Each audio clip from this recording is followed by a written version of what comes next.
on computable numbers with an application to the Einstein-Duns problem by A.M. Turing. The computable numbers may be described briefly as real numbers whose expressions as a decimal are calculatable by finite means. Although the subject of this paper is ostensibly the computable numbers, it is almost equally easy to define and investigate computable functions of an integral variable, or a real or computable variable. Computable predictates, and so forth. The fundamental problems involved are, however, the same in each case. I have chosen the computable numbers for explicit treatment as involving the least cumbrous technique. What the heck?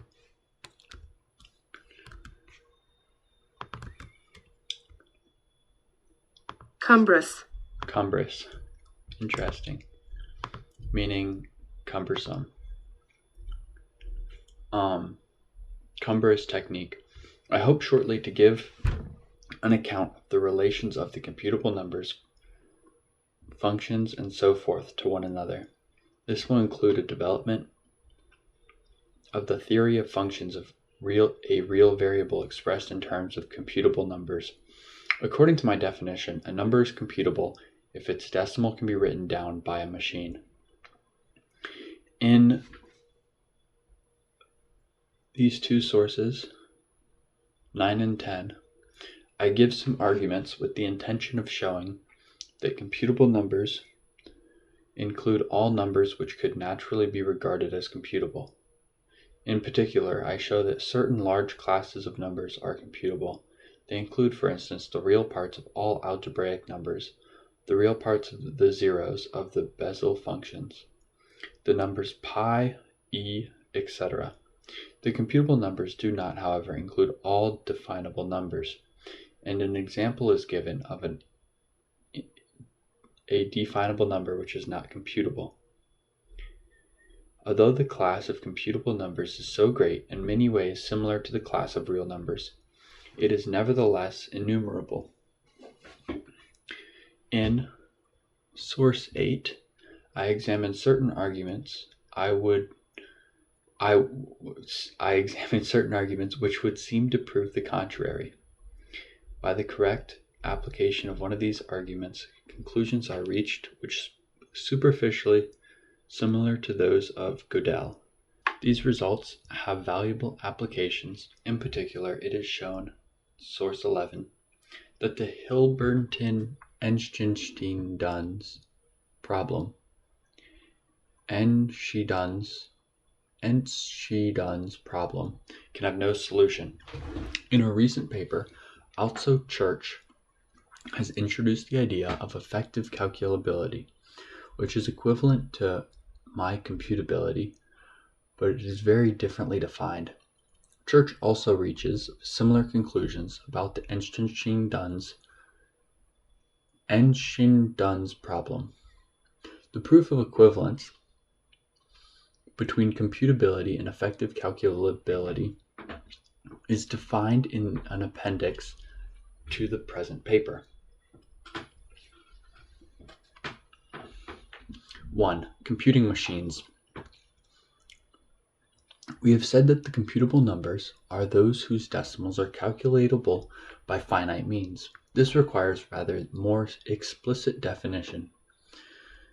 No real attempt will be made to justify the definitions given until we reach, I guess it's page 9. I don't know what this symbol is.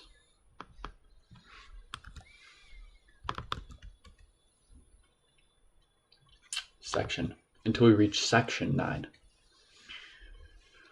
For the present, I shall only say that the justification lies in the fact that the human memory is necessarily limited.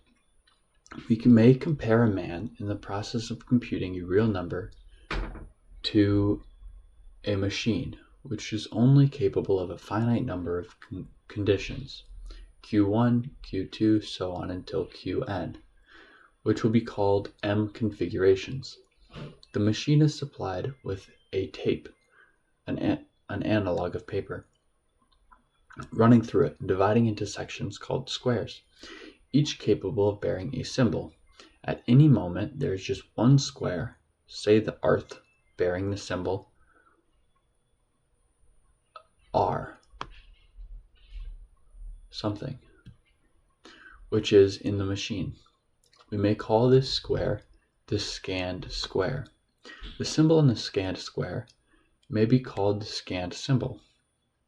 The scanned symbol is the only one of which the machine is, so to speak, directly aware.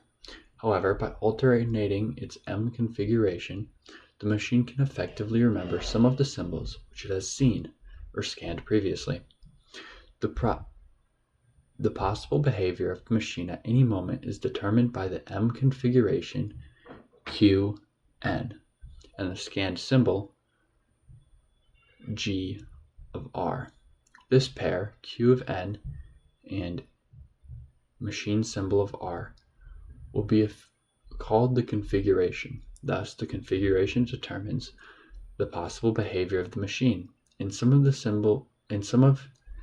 configurations in which the scanned square is blank, i.e. bears no symbol, the machine writes down a new symbol on the scanned square.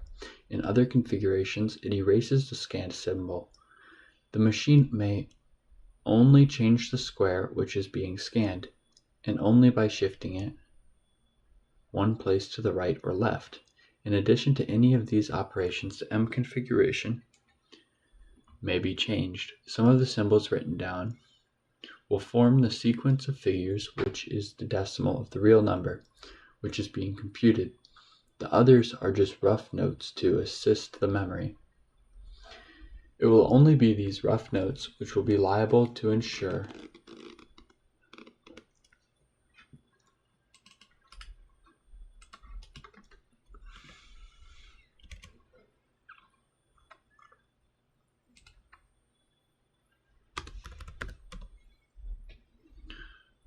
the removal. Erasure.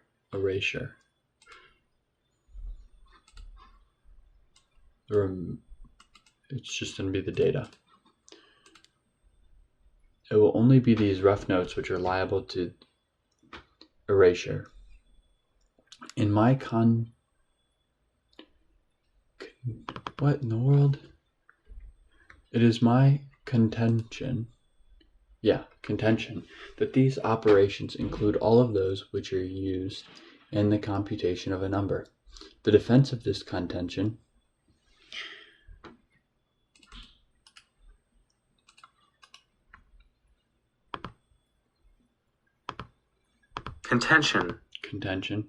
heated disagreement. The defense of this contention will be easier when the theory of the machine is familiar to the reader.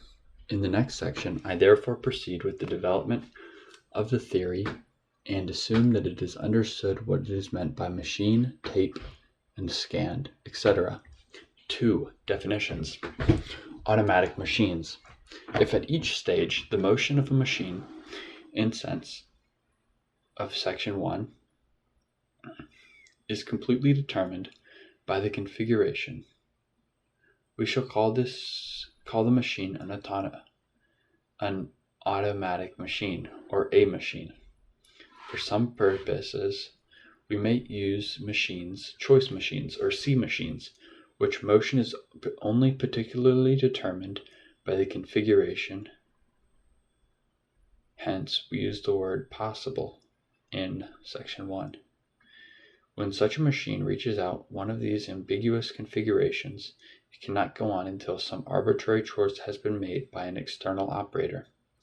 This would be the case if we were using machines to deal with axiomatic systems.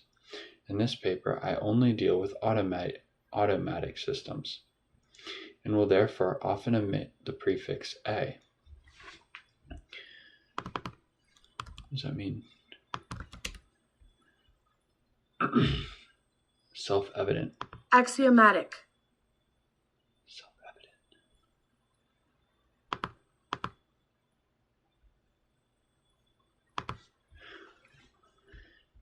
Computing machines. If an A machine prints two kinds of symbols, of which the first kind, called figures, consists entirely of 0 and 1, the other being symbols of a second kind, then the machine will be called a computing machine. If the machine is supplied with a blank tape and set in motion starting from the correct initial M configuration, the subsequence of the symbols printed by it, which are the first kind, which will be called the sequence computed by the machine. The real number, whose expression as a binary decimal is obtained by prefacing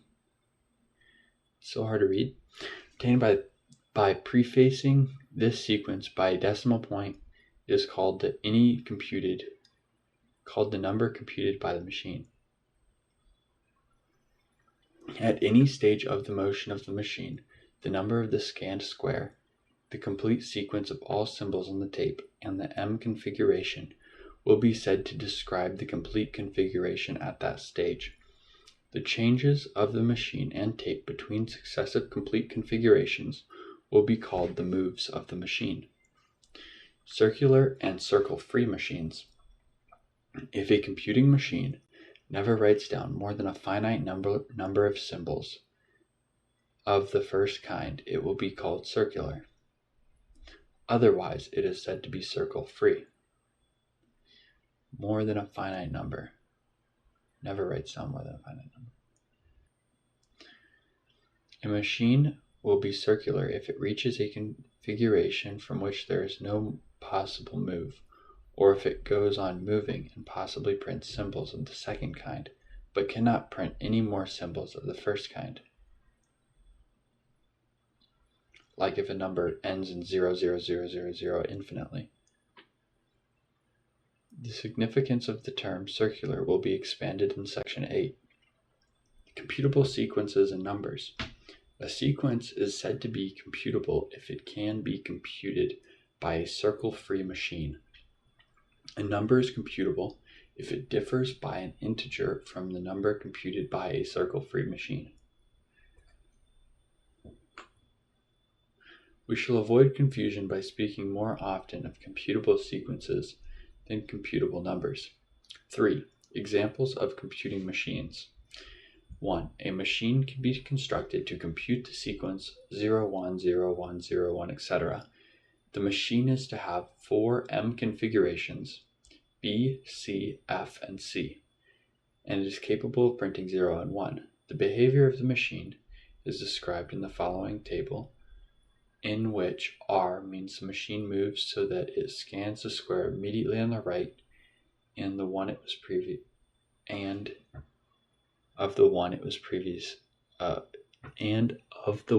was scanning previously. Similarly, L,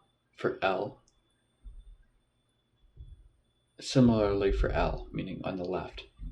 E means the scanned symbol is erased, and P stands for print. This table, and all the succeeding tables of the same kind, is to be understood in means that for a configuration described in the first 2 columns, the operation in the third column is carried out successively, and the machine then goes over to the M configuration described in the last column. When the second column is left blank, it is understood that the behavior of the third and fourth columns applies for any symbol and for no symbol. The machine starts in the M configuration B with a blank tape.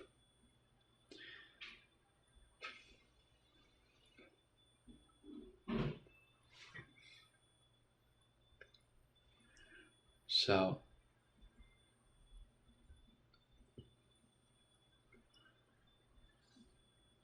final M config.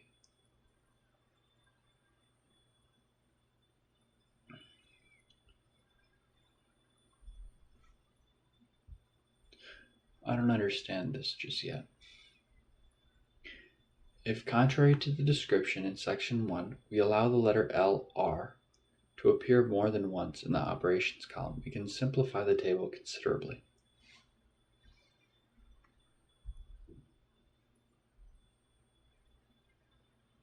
Okay.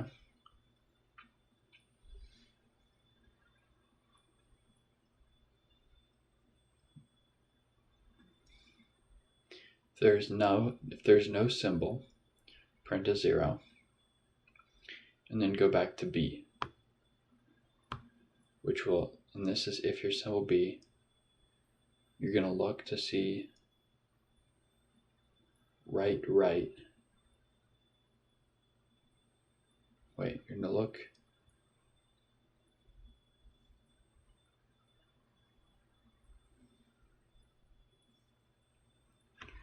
Why are you looking right twice?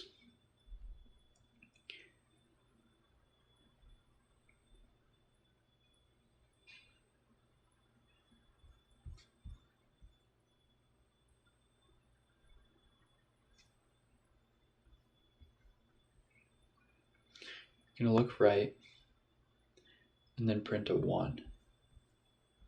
So if you're here printing a 1,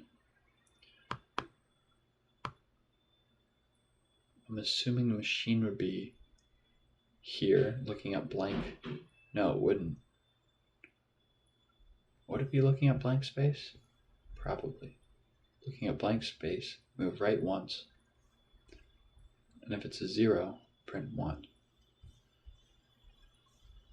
Anyway,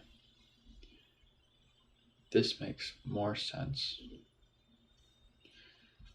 Anyway, as a slightly more difficult example, we can construct a machine to compute the sequence 001, 00, 001, 011, 0111, 01111, 01111.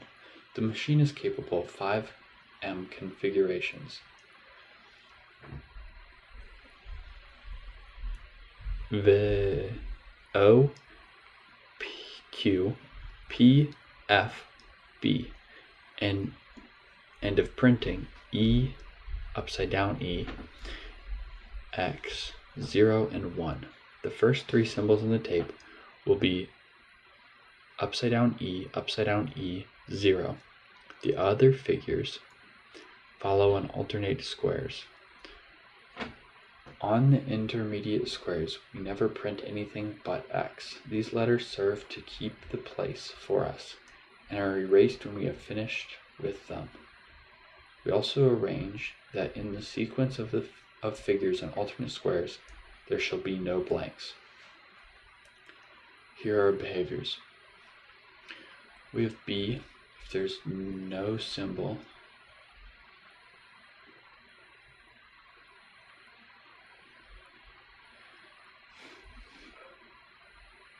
B is the initial, and it will give this and return O. O be either a 1 or a 0. If it's a 0, it will do nothing and go to P. It will go to Q. If it's Q and there's nothing, it'll do this, print 1, and then move left 1. And then go to P, in which case, if there's an X, it will do interesting. To illustrate the working of this machine, a table is given below.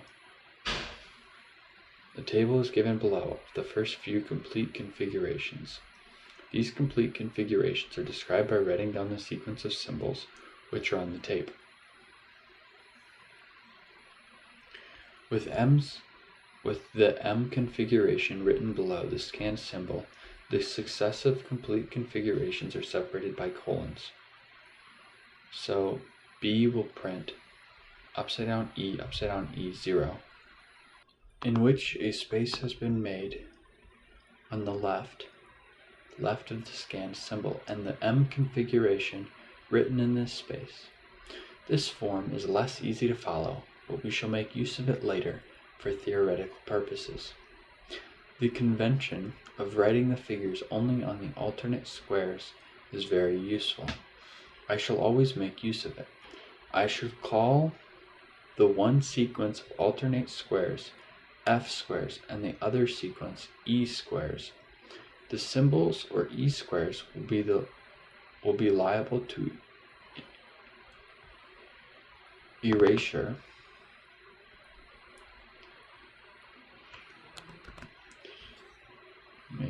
of the definition of this. I think I already did that. The removal of the data. We'll be liable to remove the data. The symbol and the f squares form a continuous sequence. I believe that the symbol in the e squares is the x. I guess it's upside down e. The symbol and the f squares form a continuous sequence. There are no blanks until the end is reached. There is no need to have more than one e square between each pair of f squares. An apparent need for more e squares can be satisfied by having a sufficiently rich variety of symbols capable of being printed on e squares. If a symbol beta is on an f square, s, and a symbol a is on the e square next to the right of the s, then s and beta will be said to be marked with a. The process of printing this a will be called marking beta or s with a. Let me double check that this is beta.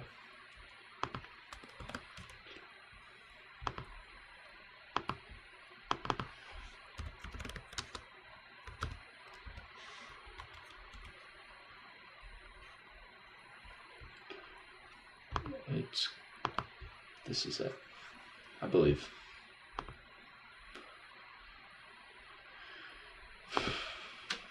Alright, so this is what chat says to try to understand the sequences.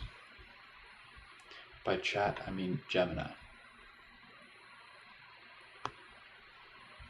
Here we go. In section 3, Turing provides 2 examples to demonstrate how these machines work.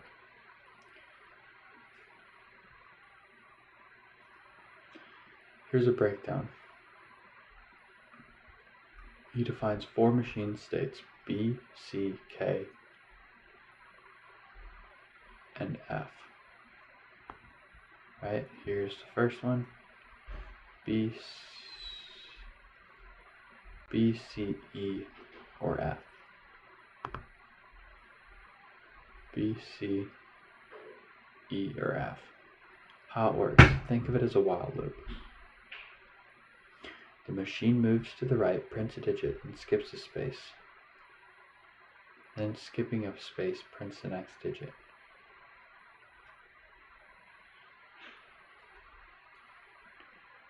B prints 0, then moves right, transitions to C. B prints 0, moves to the right, transitions to C. C moves to the right, and transitions to, I believe that's E. E prints 1, moves to the right, transitions to F. F prints nothing, transitions to the right. So this sequence has spaces in between each. From what it makes sense. So instead of 0, 1, 0, it actually looks like this, with spaces in between each number. Okay. 4. Abbreviated tables. There are certain types of processes used by nearly all machines, and these, in some machines, are used in many connections. These processes include copying down sequences of symbols, comparing sequences, erasing all symbols of a given form, etc. When such processes are concerned, we can abbreviate the tables for the M configurations considerably by the use of skeleton tables. In skeleton tables, there appear only capital German letters and small Greek letters. These are the nature of the variables. By replacing each capital German letter throughout by an M configuration and each small Greek letter by a symbol, we obtain the table for an M configuration. The skeleton tables are to be regarded as nothing but abbreviations. They are not essential so long as the reader understands how to obtain the complete tables from the skeleton tables. There is no need to give any exact definitions in this connection. Let us consider an example. Okay. From the M configurations,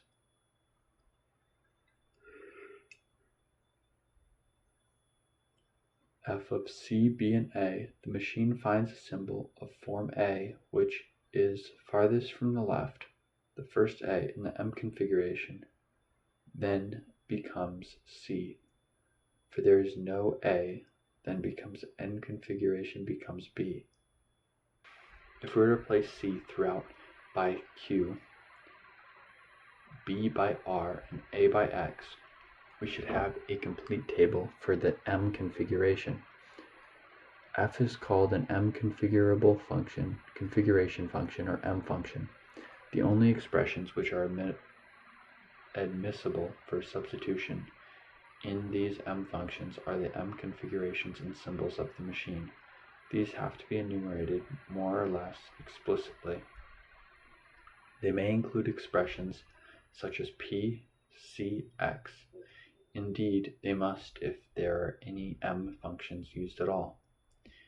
If we did not insist on this explicit enumeration but simply stated the machine had certain M configurations enumerated and all M configurations obtainable by substitution of M configurations in certain M functions, we should usually get an infinity of M configurations. E.g., we might say that the machine was to have the M configurations Q and all M configurations obtainable by substituting an M configuration for C in P of C. Then it would have Q, P of Q, P of P of Q, P of P of P of Q as M configurations. Our interpretation rule then is this. We are given the names of M configurations of the machine, most expressed in terms of M functions. We are also given skeleton tables. All we want is the complete table for the M configurations of the machine. This is obtained by repeating substitution in the skeleton tables.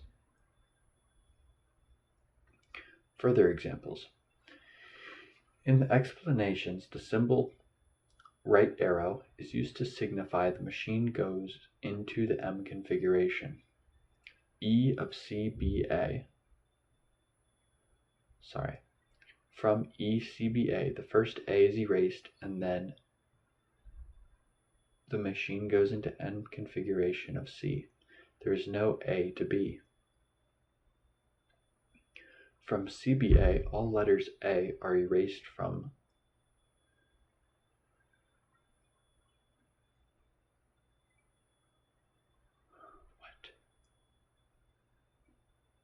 the machine going. All letters A are erased and the machine goes into B. From CBA, all letters A are erased. From ECBA, the first A is erased and the machine goes into C. If there is no A,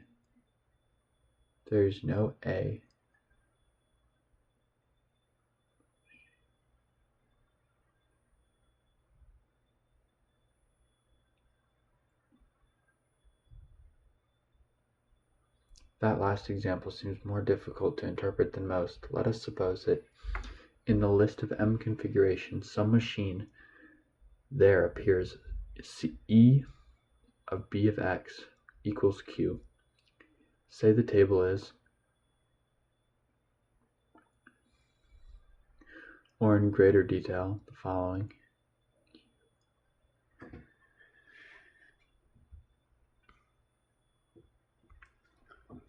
In this, we could replace C of 1, QBX by inverse of Q, and then give the table for F with the right substitutes, and eventually reach a table in which no M function appeared.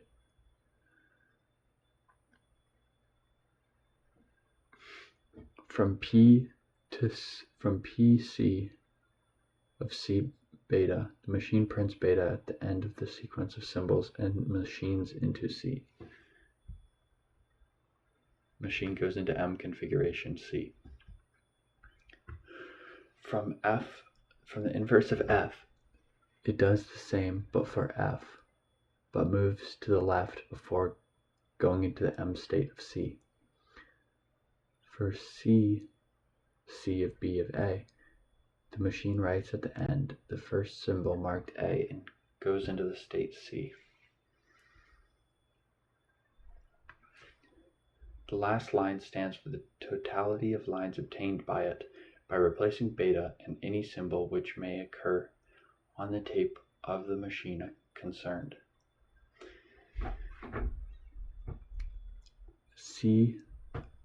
C of E, C times E, B of A. The machine copies down in order at the end all symbols marked A and erases the letter A.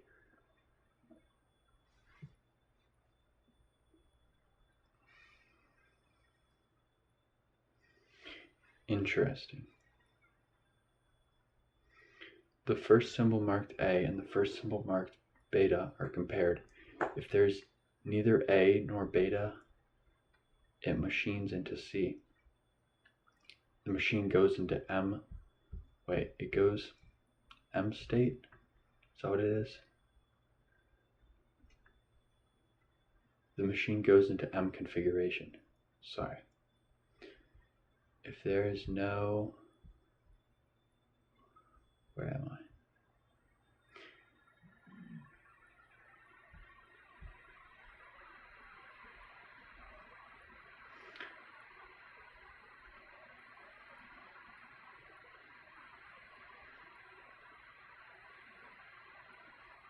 Alright, we're going to skip past that.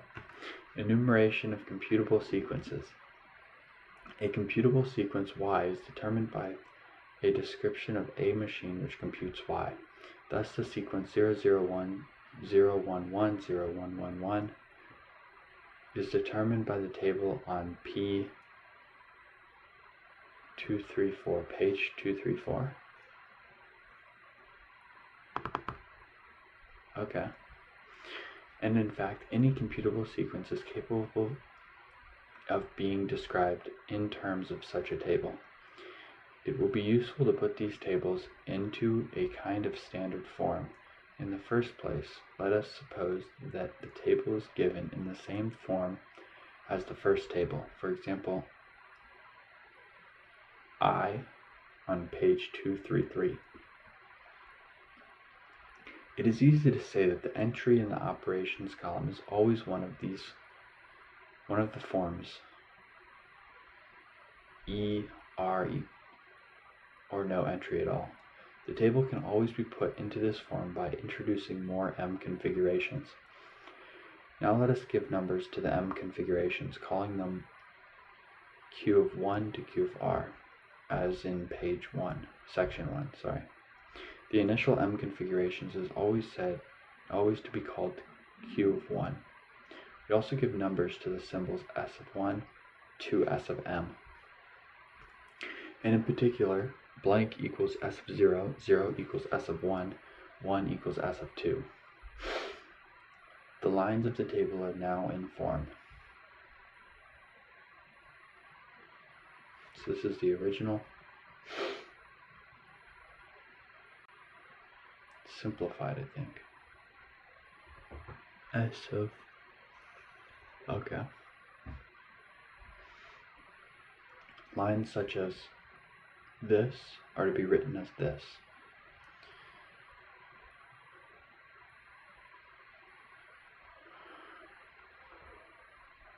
Lines such as this are to be written as this. In this way, we reduce each line of the table to be a line in one of the forms. From each line of form n of 1, let us form an expression. From each line of form n2, we form an expression. Let us write down all expressions formed from the table for the machine and separate them by semicolons. In this way, we should obtain a complete description of the machine. In this description, we will replace Q of I by the letter D, followed by the letter A, repeated I times, and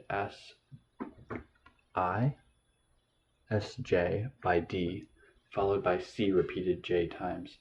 In this new description of the machine, may be called standard description. It is made up of entirely from letters A, C, D, L, R, N, and from semicolon. If finally we replace A by 1, C by 2, D by 3, L by 4, R by 5, N by 6, and semicolon by 7, we shall have a description of a machine in the form of arithmetic Arabic numeral. Yeah, Arabic numeral. Arabic numbers are just 1 through 10. The integer represented by this numeral may be called a description number of the machine. The DN determine the SD standard description and the structure of the machine uniquely. A machine whose DN description number is N may be described as, I don't know what this is, AT of N.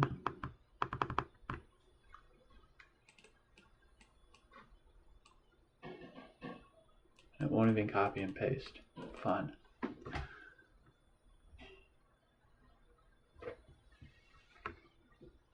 Let me draw that.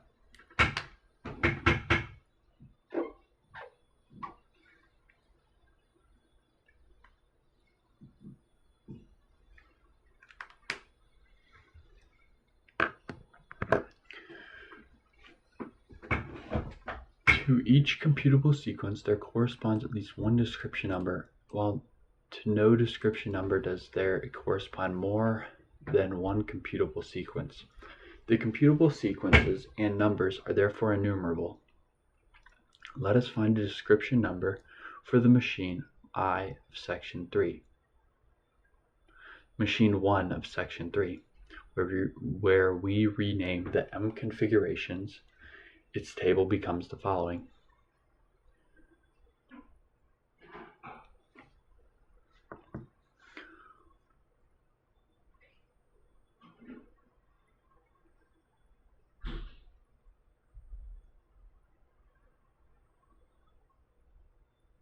The number which is the description number of the circular free machine will be called a satisfactory number. In section 8, it is shown that there is no general process for determining whether a given number is satisfactory or not.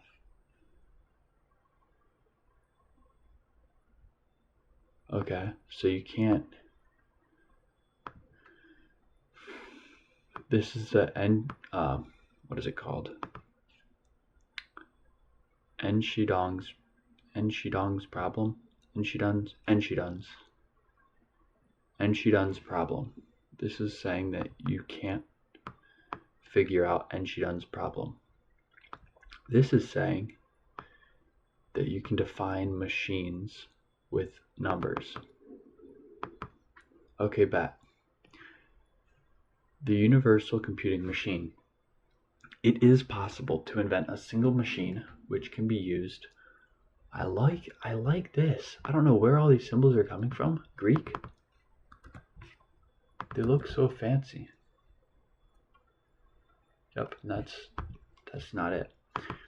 If the universal computing machine, it is possible to invent a single machine which can be used to compute any computable sequence. If this machine, U, is supplied with a tape on the beginning of which it is written the standard description of some computing machine, M. Oh, that's what that is, M. Alright. Then U will compute the same sequence as M. In this section, I explain in an outline the behavior of the machine. The next section is devoted to giving the complete table for U. Let us first suppose we have a machine M inverse, which we will write down on the F squares and the successive complete configurations of M. These might be expressed in the same form as on page 235.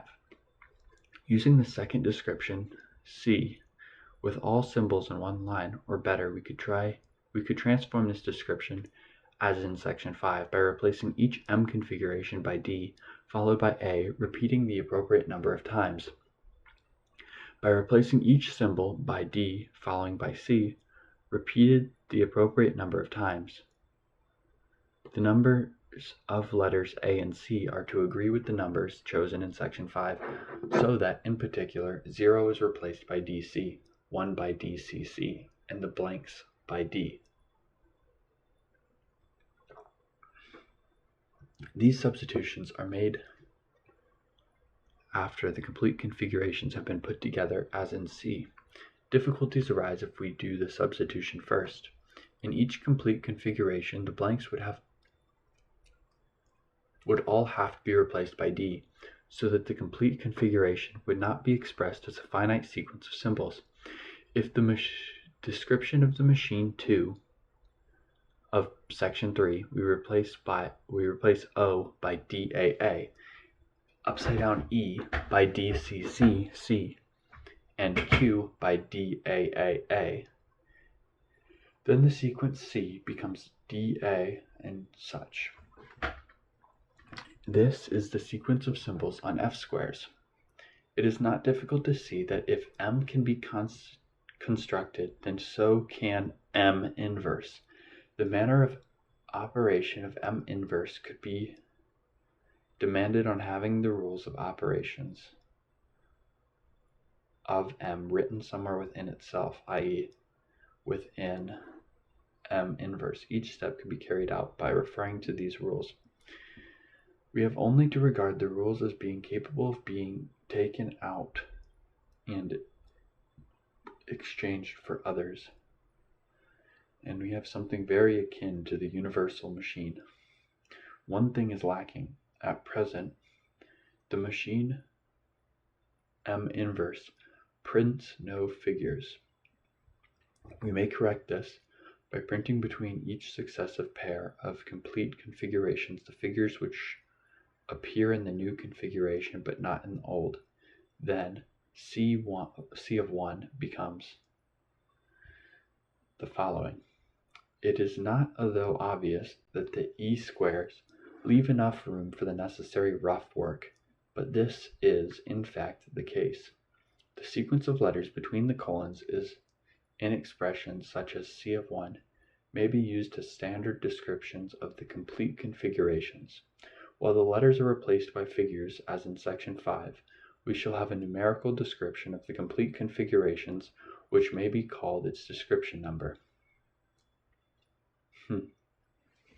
Section 7. Detailed description of the universal machine.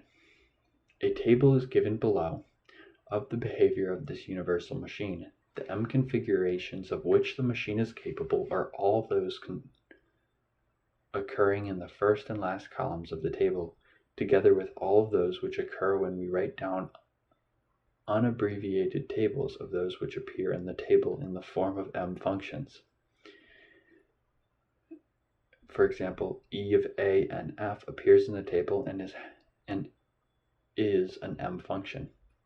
Its unabbreviated table is in page 239. Consequently, E1 of A and F is an M configuration of U. When U is ready to start work, the tape running through it bears on it the symbols of upside down E on an F square, and again upside down E on the next E square. After this, only F squares. After this, on F squares only, comes the SD of the machine, standard definition of the machine, followed by a double colon. A single symbol on an F square, the S standard definition, consists of a number of instructions separated by semicolons. Each instruction consists of 5 consecutive parts. D, followed by a sequence of letters A. This describes the relevant M configuration. D, followed by a sequence of C's, describes a scanned symbol. D, followed by another sequence of C's, describes the symbol unto which the scanned symbol is to be changed. L, R, N describe whether the machine is to move left, right, or not at all. D followed by a sequence of letters A. This describes the final M configuration. The machine U is to be capable of printing ACD01 UVWXYZ.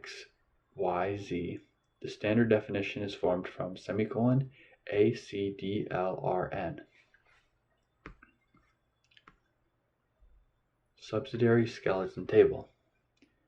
Starting from an F square, S, say, the sequence C of symbols describing a configuration closest on the right of the S is marked out with the letter A to C. In the final configuration, the machine is scanning the squares, which is 4 squares to the right of the last square of C. C is left unmarked.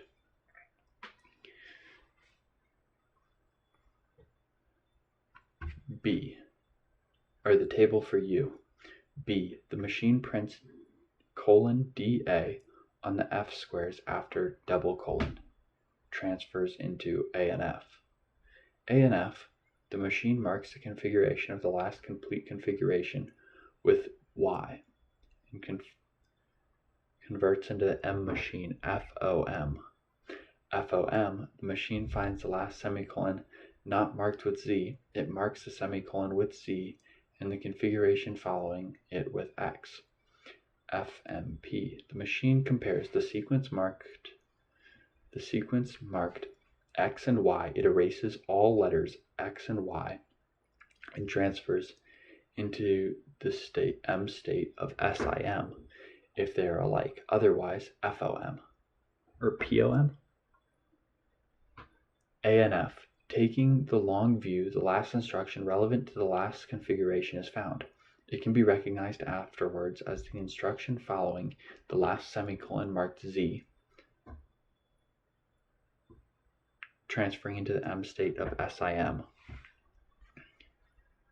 SIM, the machine marks out the instructions that part of the instructions which refer to operations to be carried out is marked with U, and the final M configuration with Y. The letters Z are erased.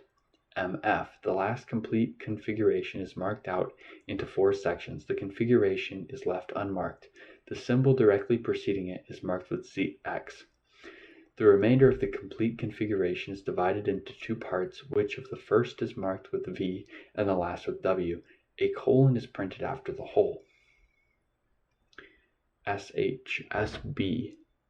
The instructions marked U are examined. If it is found that they involve print 0 or print 1, then 0 colon or 1 colon is printed at the end. INST. The next complete configuration is written down, carried out the marked instructions. The letters U, V, W, X, Y are erased, and it's transferred into the machine state ANF. The M state machine, I believe.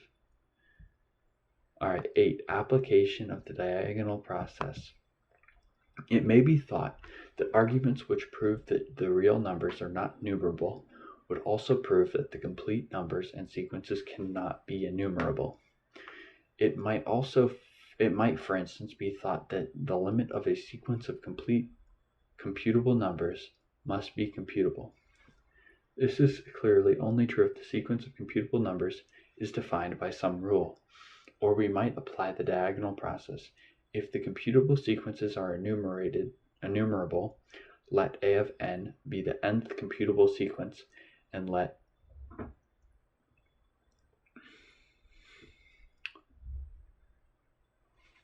what is this?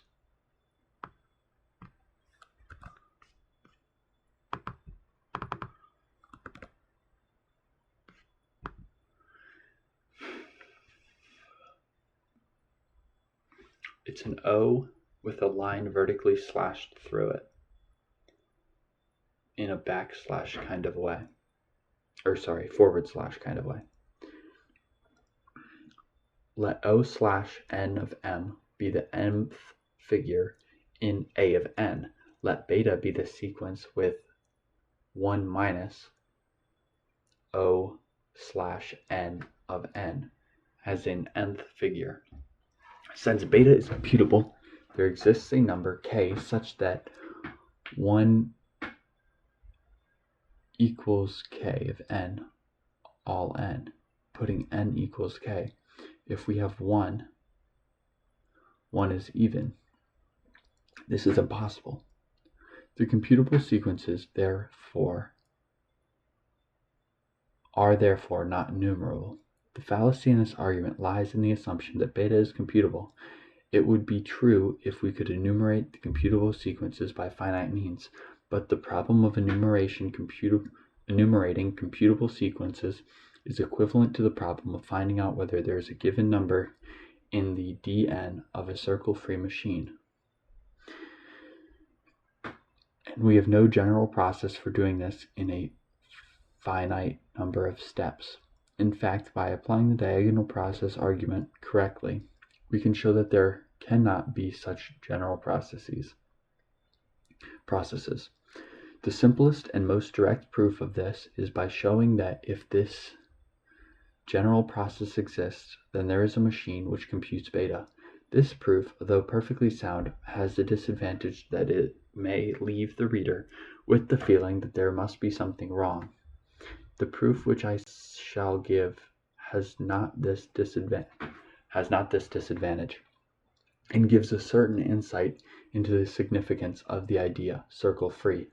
It depends not on constructing beta, but on constructing beta's inverse, whose nth figure is O slash n of n.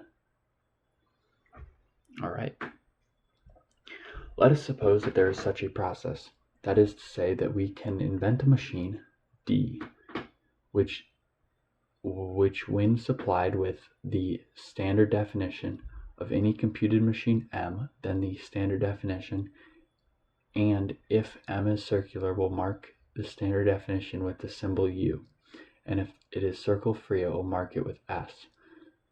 Combining the machines D and U, we could construct a machine H to compute the sequence beta inverse. The machine D may require a tape. We may suppose that it uses the E squares beyond all symbols and F squares, and that when it has reached its verdict, all the rough work done by D is erased. The machine has its motion divided into two sections. In the first n-1 sections, among other things, the integers 1, 2, etc. to n-1 have been written down and tested by machine D. On a certain number, say Rn-1, of them have been found to be in the Dn of circle-free machines. In the nth section of the machine, D tests the number n if n is satisfactory, i.e. if it is the Dn of a circle-free machine, then Rn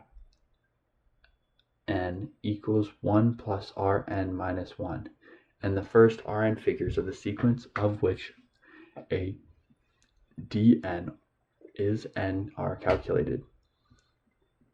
The Rnth figure of this sequence is written down as one of the figures in the sequence beta inverse computed by H. If n is not satisfactory, then Rn equals Rn minus 1, and the machine goes on to the n plus 1th section of its motion. From the construction of H, we can see that H is circle-free. Each section of the motion of H comes to an end after a finite number of steps. For, by our assumption about D, the decision as to whether n is satisfactory is reached by a finite number of steps. If n is not satisfactory, then the machine nth section is finished. If n is satisfactory, that means that the machine M of n, whose Dn is n, is circle-free. Therefore, its Rnth figure can be calculated in a finite number of steps. When this figure has been calculated and written down in the Rnth figure of beta inverse, then the nth section is finished. Hence, H is circle-free. Now let K be the Dn of H. What does H do in the kth section of its motion? It must test whether K is satisfactory, giving a verdict S or U, since K is the dn of H, and since H is circle-free, the vertex cannot be U. On the other hand, the vertex cannot be S, for if it were, then the kth section of its motion, H, would be bound to compute the first. K, or R of K minus 1 plus 1 equals R of K. Figures of the sequence computed by the machine with K as its dn to write down the rkth value, the rkth as a figure of the sequence computed by H. The computation of the first rk minus 1 figures would be carried out all the right, but the instructions for calculating the rkth would amount to calculate the first rk figures computed by H and write down the rkth. This rkth figure would never be found, i.e. H is circular, contrary both to what we have found in the last paragraph and to its vertex S. Thus, both verdicts are impossible, and we conclude that there is no machine D.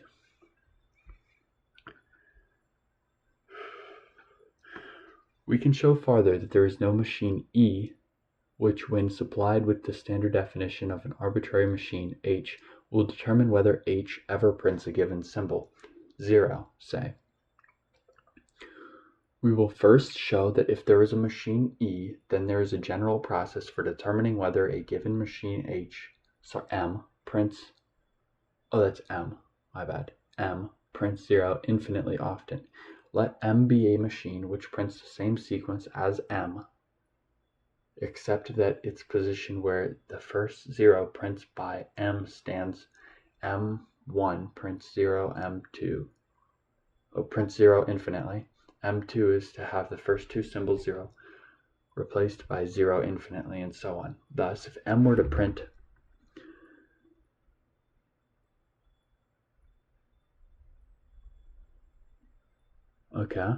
maybe it's not infinitely. Now let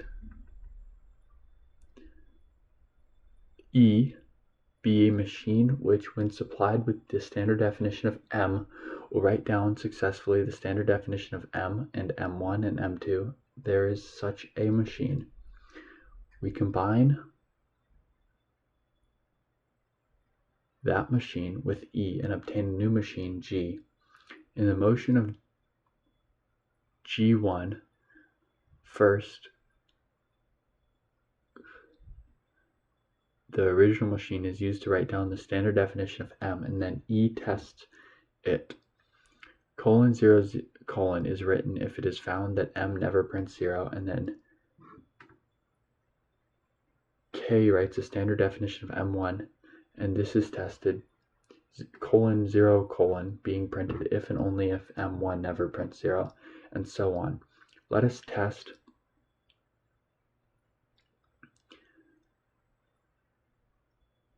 that machine. If it is found that G never prints 0, then M prints 0 infinitely often.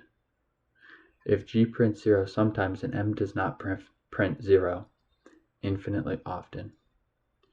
Similarly, there is a general process for determining whether M prints 1 infinitely often by a combination of these processes. We have a process for determining whether M prints an infinity of figures, i.e. we have a process for determining whether M is circle-free. There can therefore be no such machine.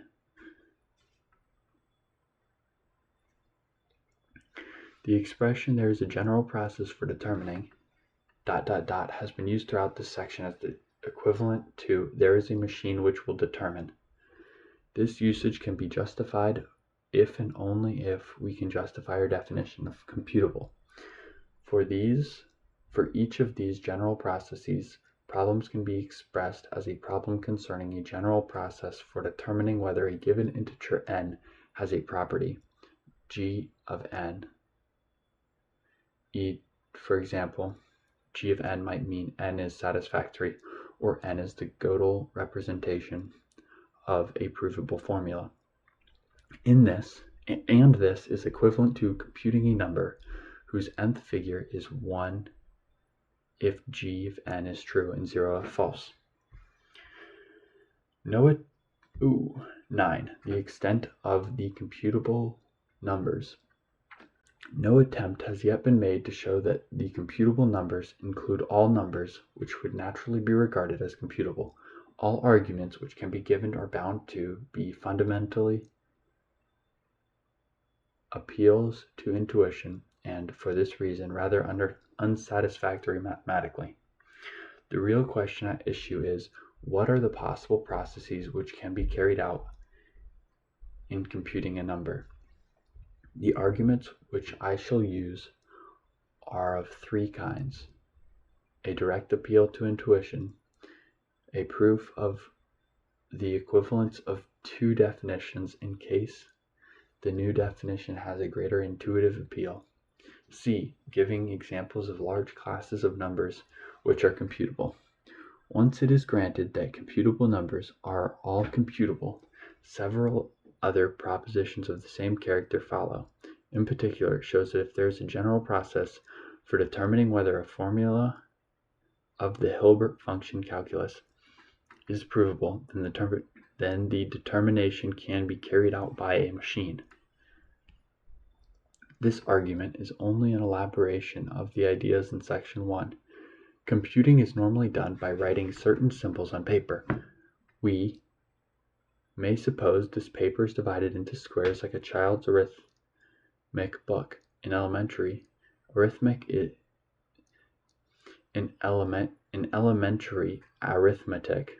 the two-dimensional character of paper is sometimes used, but such a use is always avoidable, and I think that it will be agreed that the two-dimensional character of paper is no essential of computation. I assume then that the computation is carried out on one-dimensional paper, i.e. on a tape divided into squares. I shall also suppose that the number of symbols which may be printed is finite. If we were to allow an infinity of symbols, then there would be symbols differing to an arbitrary small extent. If the symbol is printed.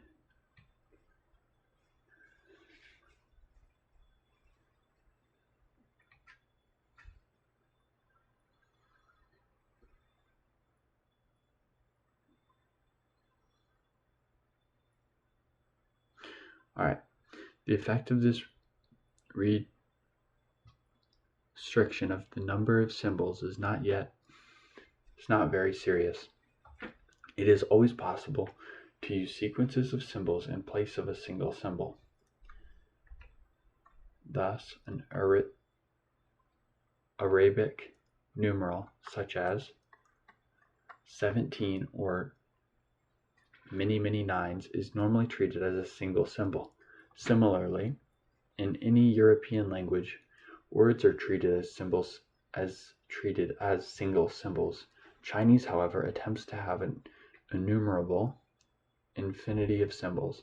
The difference, from our point of view, between the single and compound symbols is that the compound symbols are,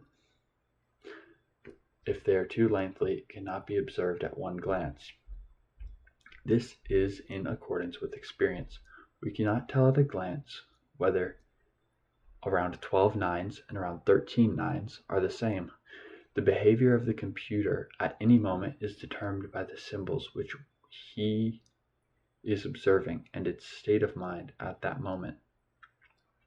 We may suppose that there is a bound b to the number of symbols or squares which the computer can observe at one moment. If he wishes to observe more, he must use successive observations. We will also suppose that the number of states of mind which need to be taken into account is finite. The reason for this are of the same character as those which restrain the number of symbols.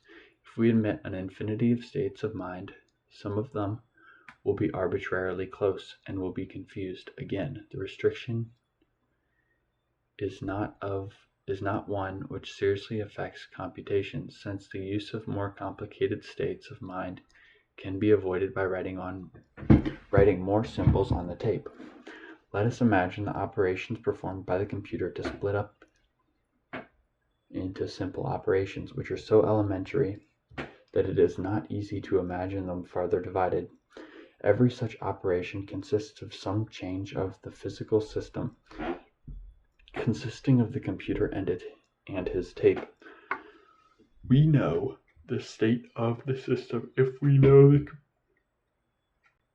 sequence of symbols on the tape. Which of these observed by the computer, possibly with a special order, and the state of mind of the computer. We may suppose that in a single operation not more than one symbol is altered. Any other changes can be split up into simple changes of this kind. The situation is regarded to the squares whose symbols may be altered in this way is the same as in regard to the observed squares. We may therefore, without loss of generality, assume the squares whose symbols are changed are always observed squares. Holy. Besides these changes of symbols, the simple operations must include the changes of distribution of observed squares. The new observed squares must be immediately recognizable by the computer. I think that it is reasonable to suppose that they can only be squares whose distance from the closest of the immediately previously observed squares does not exceed a certain fixed amount. Let us say that each of the new observed squares is within L squares of an immediately previously observed square. In connection with immediately recognizable, it may be thought that there is another kind of square which are immediately recognizable.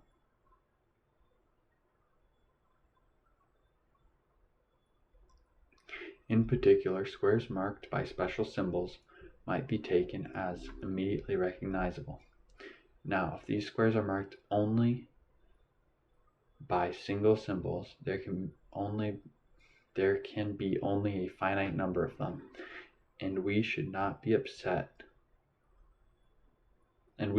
upset our theory by adjoining these marked squares to the observed squares. If, on the other hand, they are marked by a sequence of symbols, we cannot regard the process of recognizing as a simple process. This is a fundamental point that should be illustrated. Okay, I think I understand. In most mathematical papers, the equations and theorems are numbered. Normally, the numbers do not go beyond, say, 1,000. It is therefore possible to recognize a theorem at a glance, by its number.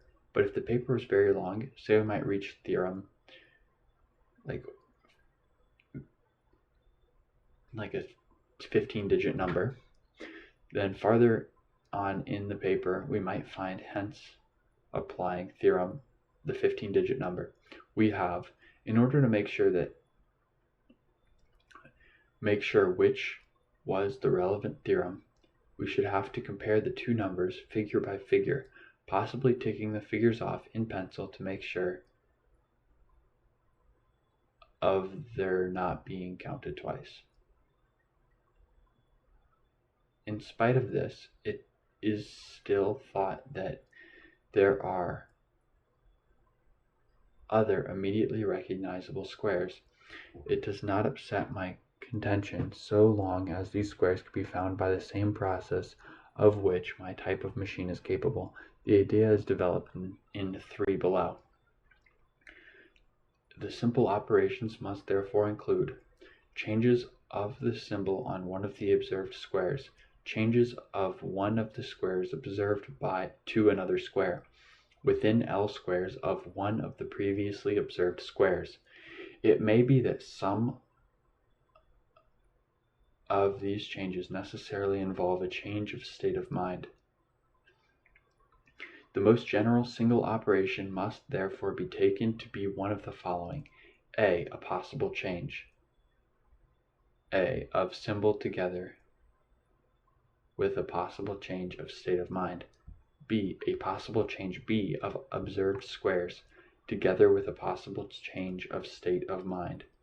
The operation actually performed is determined, as had been suggested on page 250, by the state of mind of the computer and the observed symbols. In particular, they determine the state of mind of the computer after the operation is carried out.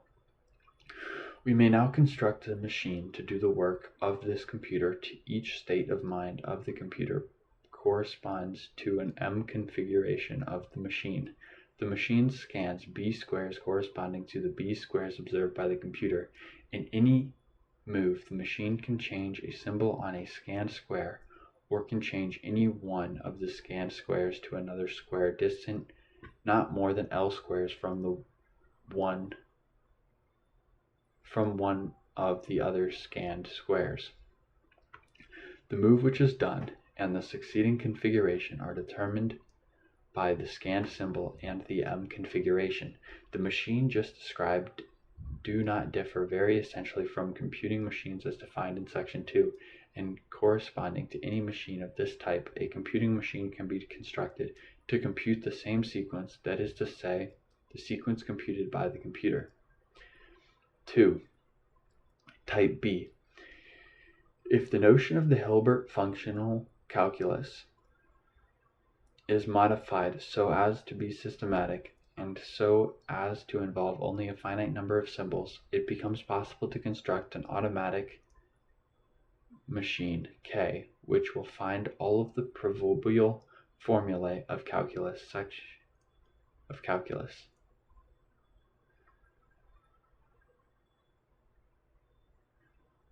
Functional calculus is used throughout to mean the restricted Hilbert function calculus. It is most natural to construct first choice machine, section 2, to do this, but it is then easy to construct the required automatic machine. We can suppose that the choices are always choices between two possibilities, 0 and 1. Each proof will then be determined by a sequence of choices, and hence the number. Alright. Now let A be a sequence. Now let A be a sequence, and let us denote by G of A of X the proposition the xth figure of A is 1, so that G of A of X means the xth figure of A is 0. Suppose farther that we can find a set of properties which define the sequence of A and which can be expressed in terms of G of A of X and of the propositional functions n of x, meaning x is a non-negative integer, and f of x and y, meaning y equals x plus 1. When we join all of these formulae together conjunctively, we shall have a formula U, say, which defines A. The terms of U must include the necessary parts of the Peano axioms, viz. which we will abbreviate to P. When we say U defines A, we mean that U is not a provable formula, but also that for each n, one of the following formulas, A of n or B of n, is provable, where f of n stands for f of u and u inverse, and f of u inverse and u inverse inverse, and so on and so forth. I say that A is then a computable sequence. A machine K to compute A can be obtained by a fairly simple modification of K. We define the motion of K A into sections. The nth section is devoted to finding the nth figure of A. After n-1 section is finished, a double colon is printed after all the symbols, and the succeeding work is done wholly on the squares to the right of the double colon. The first step, to write the letter A, followed by the formula A of n, and then B, followed by B of n. The machine K of A then starts to do the work of K, but whenever a provable formula is found, This formula is compared with A of n and with B of n. If it is the same formula as A of n, then the figure 1 is printed and the nth section is finished. If it is B of n, then 0 is printed and the section is finished. If it is different from both, then the work of K is continued from the point at which it has been abandoned. Sooner or later, one of the formulae, A of n or B of n, is reached. This follows from our hypothesis about A and U and the known nature of K. Hence, the nth section will eventually be finished. K of A is circle-free. A is computable. It can also be shown that the number A is definable in this way by the use of axioms include all the computable numbers. This is done by describing computing machines in terms of the functions calculus. It must be remembered that we have attached rather a special meaning of the phrase U defines A. The computable numbers do not include, in an ordinary sense, definable numbers. What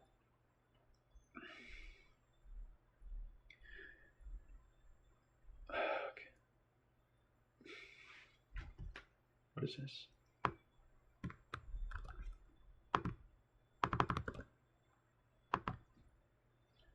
Let 8 be a sequence whose nth figure is 1 or 0. According it's not actually 8, I don't know what it is. According as n is or is not satisfactory. It is an immediate consequence of the theorem of section 8 that 8 is not computable. If it is, so far as we know, at present possible that any assigned number of figures of 8 can be calculated, but not by a uniform process. When sufficiently many figures of 8 have been calculated, an essentially new method is unnecessarily in order to obtain more figures. 3. This may be regarded as a modification of 1 or as a corollary of 2. We suppose, as in 1, that the computation is carried out on a tape, but we avoided introducing the state of mind by considering a more physical and definite counterpart of it. It is always possible for the computer to break off from his work, to go away and forget all about it, and later come back and go on with it. If he does this, he must leave a note of instruction, written in some standard form, explaining how the work is to be continued. This note is the counterpart of the state of mind. We will suppose that the computer works in such a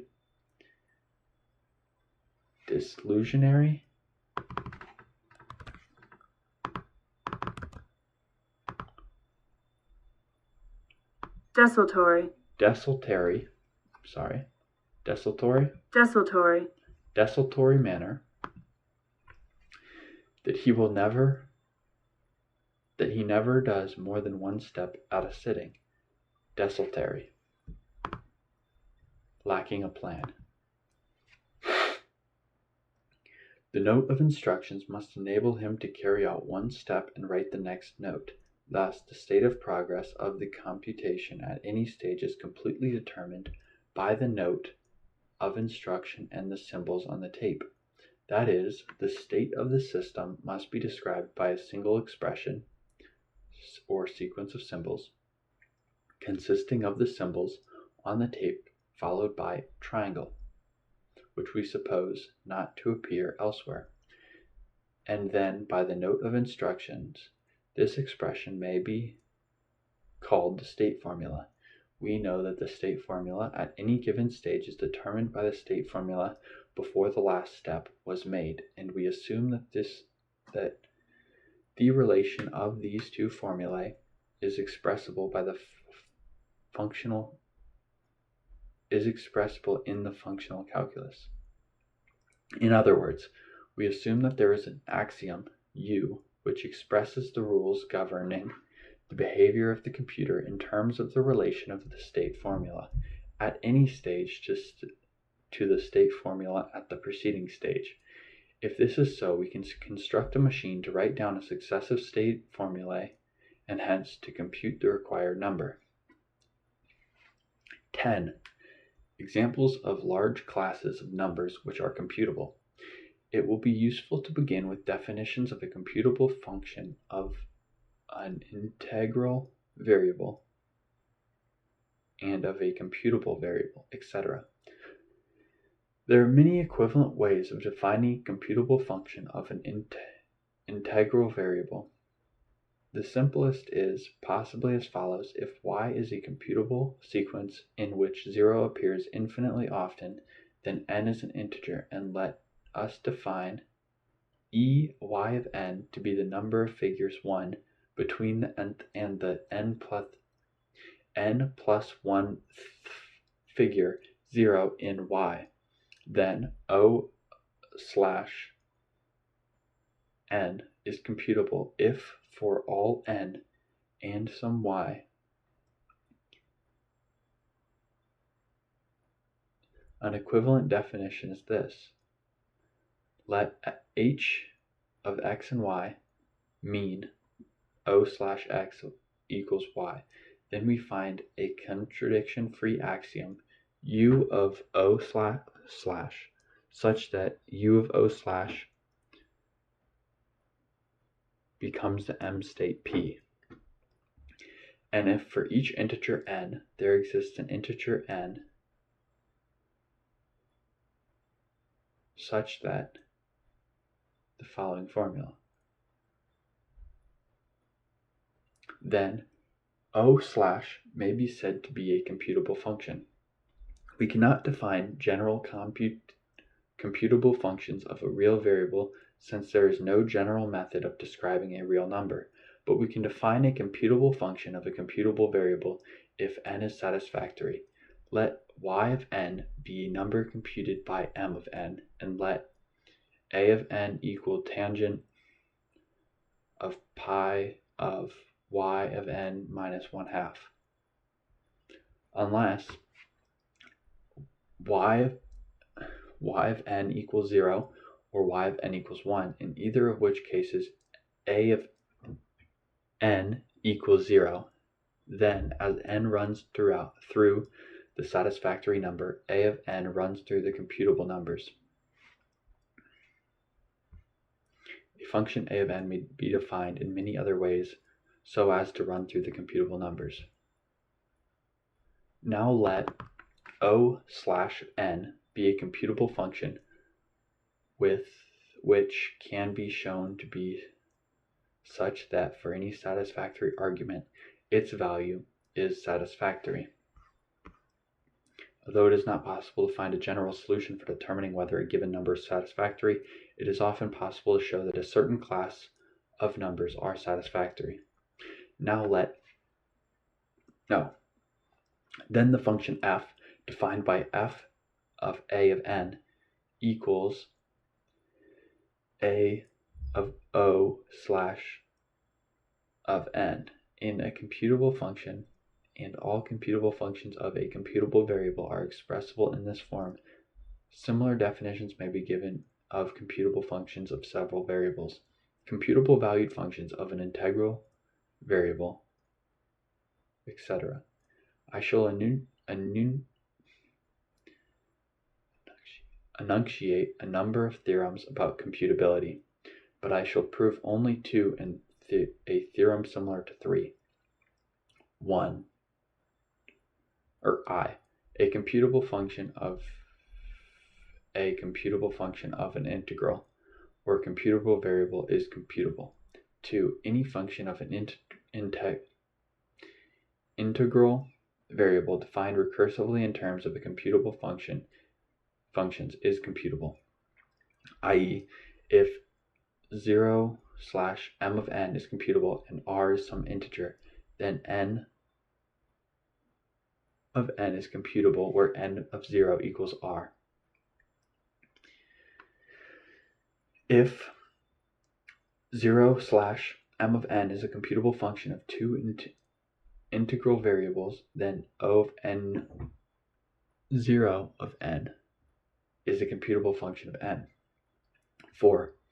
If O of n is a computable function whose value is always 0 or 1, then the sequence whose nth figure is O of n is computable.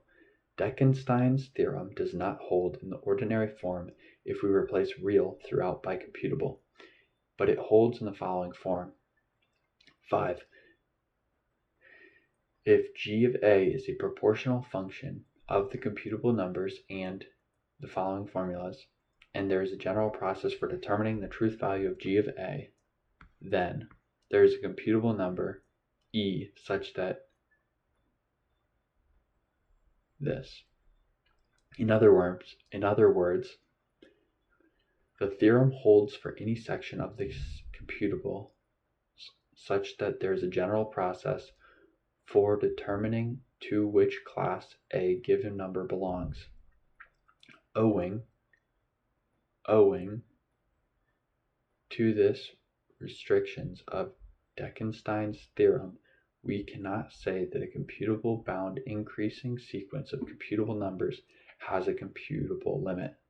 This may possibly be understood considering a sequence such as -1, -1/2, -1/4, -1/8, -1/16.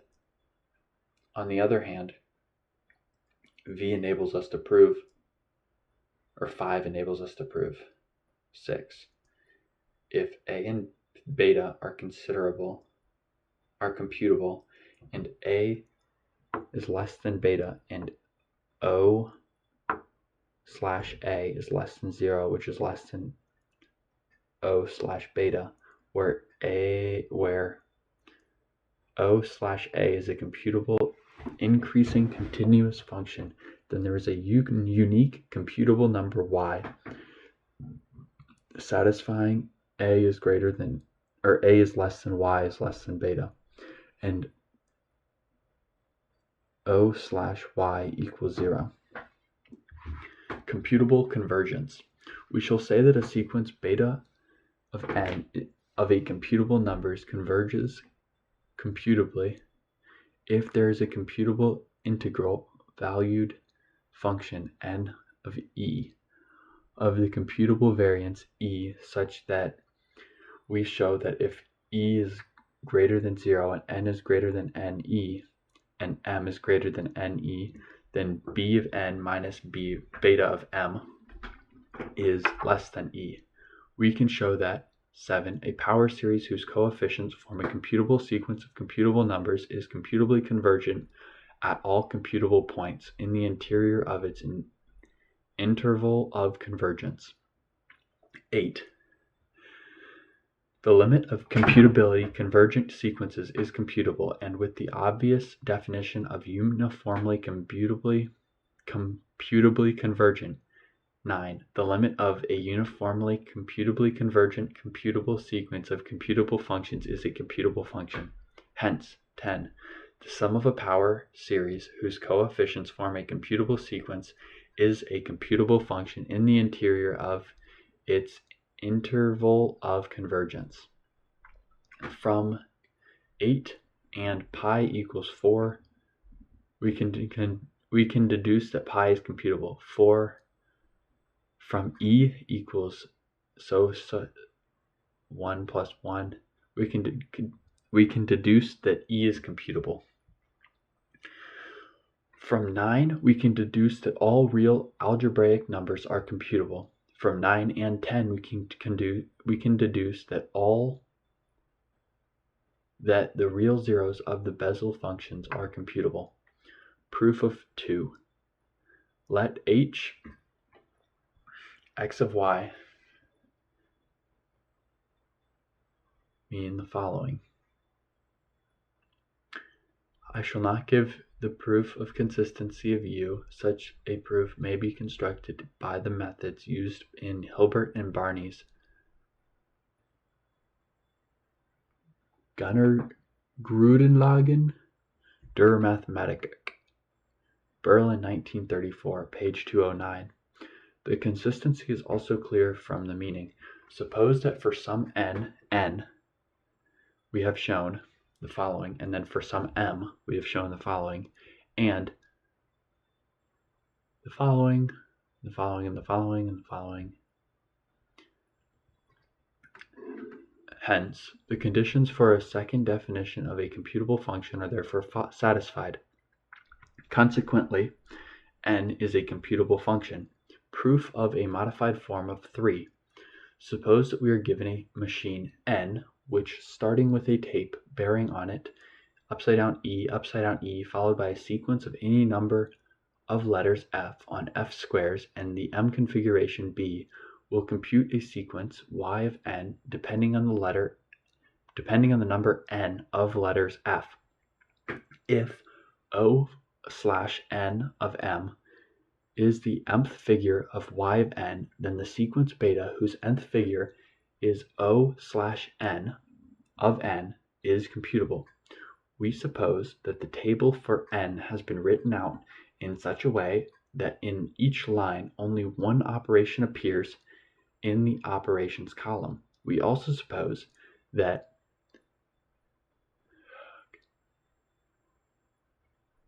zero, theta, 0 with a line over it, and 1 with a line over it, I think that's do not occur in the table, and we replace upside down E throughout by those numbers, and 1 by 1 with this number over it. Further substitutions are made. Any line of form U, A, P of 0, or B will be replaced by U, A, P of 0, or R, E of B, U, H, K. And we're replacing lines and more lines. Then we will have the table for the machine n of inverse, which computes beta. The initial m configuration is C, and the initial scanned symbol is the second E, upside down E. 11. Application to the Inshidung's problem. The results of section 8 have shown some important applications. In particular, they can be used to show that the Hilbert-Einstein-Dung's problem can have no solution. For the present, 1 shall confine myself to proving this particular theorem. For the formulation of this problem, one must refer to the reader to Hilbert and Ackermann's Grundzüge der theoretischen Logik, Berlin, 1931, Chapter 3. I propose, therefore, to show that there can be no general process for determining whether a given formula U of the functional calculus K is provable, i.e., that there is no machine which, supplied with any one U of these formulae, will eventually say whether U is provable. It should perhaps be remarked that what I shall prove is quite different from the well-known result of Gödel.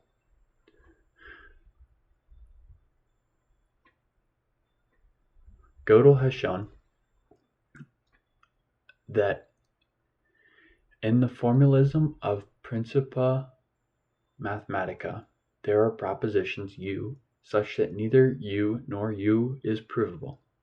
As a consequence of this, it is shown that no proof of consistency of Principia Mathematica or of K can be given within that formalism.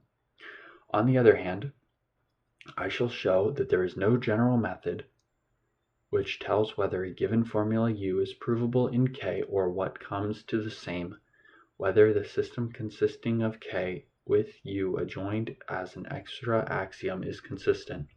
If the negation of what Gödel has shown had been proved, i.e., for each U, either U or U is provable, then we should have an immediate solution of the Einstein-Dung's problem.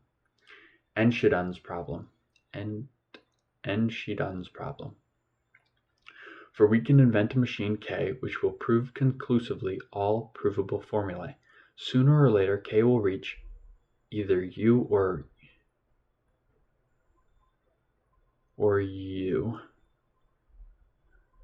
If it reaches U, then we know that U is provable. If it reaches minus U, then since K is constant, Hilbert and Ackermann page 65, we know that U is not provable, owing to the absence of integers in K.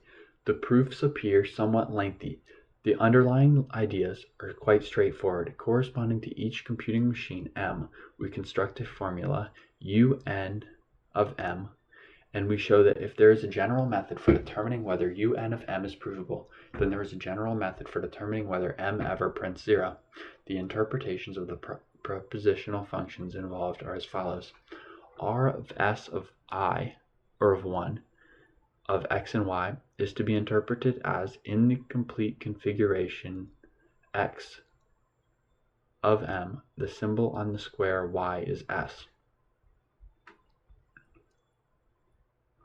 I of x of y is to be interpreted as in the complete configuration x, the square y is scanned. K q of M of x is to be interpreted as in the complete configuration x, the M configuration is q of M. F of x, y is to be interpreted as y is the immediate successor of x. Inst q I s I s k L q of L is to be an abbreviation for the following. These are to be abbreviated for other similarly constructed expressions. Let us put the description of M into the first standard form S of 6, or section 6. This description consists of a number of expressions such as q of I. Alright. What does this mean though? When we substitute the meanings suggested on page 259 to 260, we find that Un of M has the interpretation of in some complete configuration of M, S1, i.e. 0 appears on the tape. Corresponding to this, 1 proves that if S1 appears on the tape in some complete configuration of M, then UNM is provable. If UNM is provable, then S1 appears on the tape in some complete configuration of M. When this has been done, the remainder of the theorem is trivial. We have to show how to prove UN of M, and let us suppose that in the nth complete configuration of the sequence of symbols on the tape is SRN of 0, SRN of 1, SRN of n, followed by nothing but blanks, and that the scanned symbol is the INth and the M configuration is QK of n. Then we may form the proposition, which may be abbreviated to CCN star. As before, that is abbreviated to F of R, F to the power of R, actually. I shall show that all formulae of the form A of M and F to the power of N to the M machine C of N, abbreviated to CF of N, are provable. The meaning of CF and M. CFN is the nth complete configuration of M is so and so, where so and so stands for the actual nth complete configuration of M. That CFN should be provable is therefore to be expected. CF0 is certainly provable, for in the complete configuration of symbols, all are blanks, and the M configuration is Q of 1, and the scanned square is U, i.e. CC0.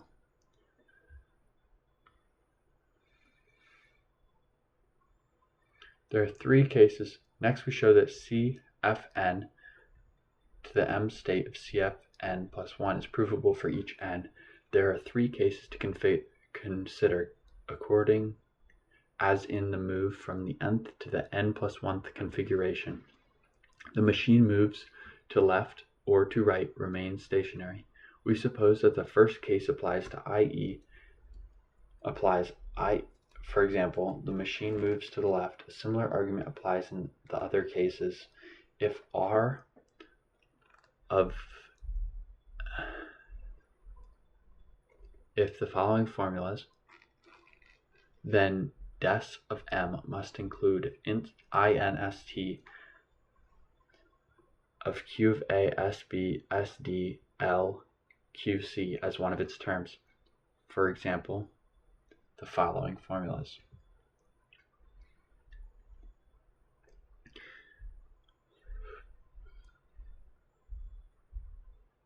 Alright, then even more the following formulas. Alright. For example, UN of M is provable. This completes the proof of lemma 1. Lemma 2. What does lemma mean? That's a cool name. It's just proof. But lemma. Lemma 2. If UNM is provable, then S1 appears on the tape appears on the tape in some complete configuration of M. If we substitute any propositional functions for function variables in a provable formula, we obtain a true proposition.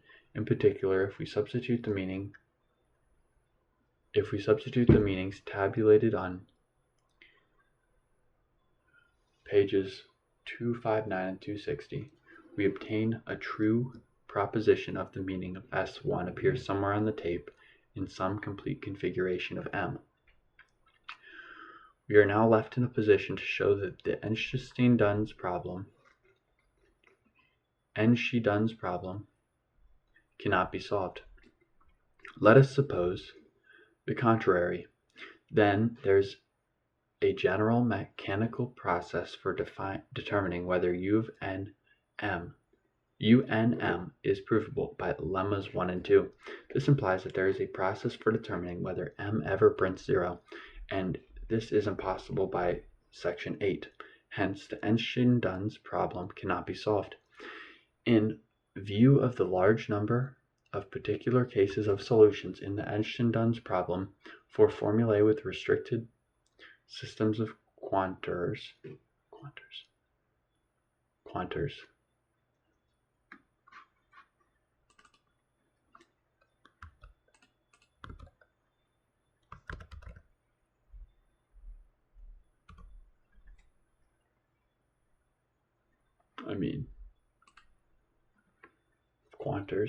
It is interesting to express UN of M in a form in which all quantors are at the beginning.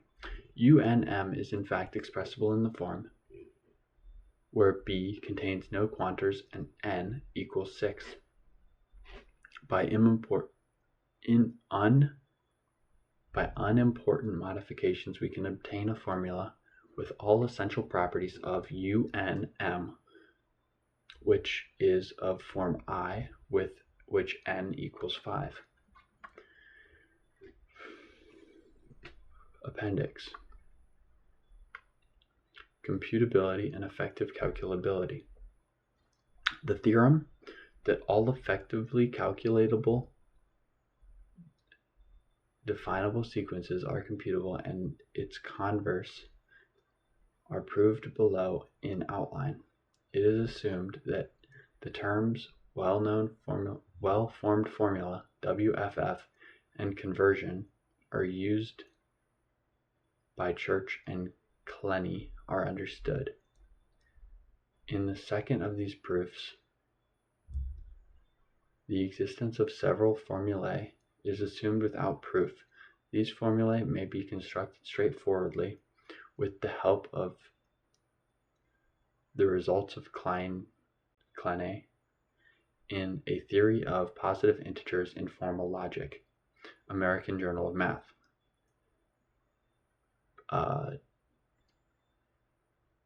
57 is the book number, and then page 153 and 173, and 219 to 244.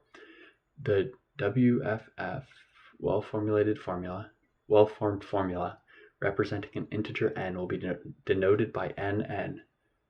We shall say that a sequence y whose nth figure O/y of n is definable or effectively calculatable.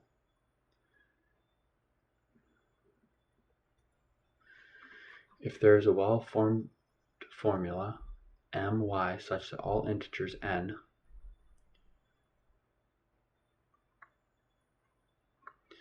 to show that every definable sequence y is computable, we have to show how to construct a machine to compute y. For use with machines, it is convenient to make a trivial modification of the calculus of conversion. This alternation consists in using x inverse as variables instead of a, b, c. We now construct a machine L, which when supplied with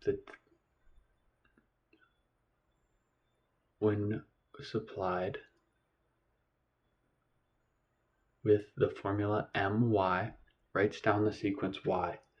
The construction of L is somewhat similar to that of the machine K, which proves all provable formulae of the functional calculus. We first construct a choice machine L of 1, which is supplied with a well-formulated formula M, say, and suitably manipulated obtains any formula into which M is convertible. L1 then can be modified so as to yield an automatic machine L2, which obtains successively all the formulae into which M is convertible. The machine L includes L of 2 as part. The motion of the machine L, when supplied with the formula my, is divided into sections of which the nth is devoted to finding the nth figure of y. The first stage in this nth section is the formulation of mynn. This formula is then supplied to the machine L2, which converts it successively into various other formulae, each formula into which it is convertible eventually appears, and each as found is compared with this. It is identical with the first of these. Then the machine prints the figure 1 and the nth section is finished. If it is identical with the second, then 0 is printed and the section is finished. If it is different from both, then the work of L2 is resumed. By hypothesis, mynn is convertible into one of the formulae n2 or n1. Consequently, the nth section will eventually be finished, i.e. the nth figure of y will eventually be written down. To prove that every computable sequence of y is definable, we must show how to obtain a formula my such that all integers n.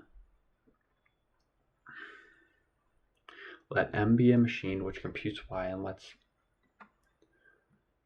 us take some description of the complete configurations of M by means of numbers. For example, we may take dn of the complete configuration as described in section 6. Let E of n be the dn of the nth complete configuration of M. The table for the machine M gives us the relation between En plus 1 and E of n to the form E of n plus 1 equals Py E of n, where Py is the function of very restricted, although not usually very simple fora. It is determined by the table of M. Py is definable. I omit the proof of this. There is the well-formulated formula A of y such that for all integers n,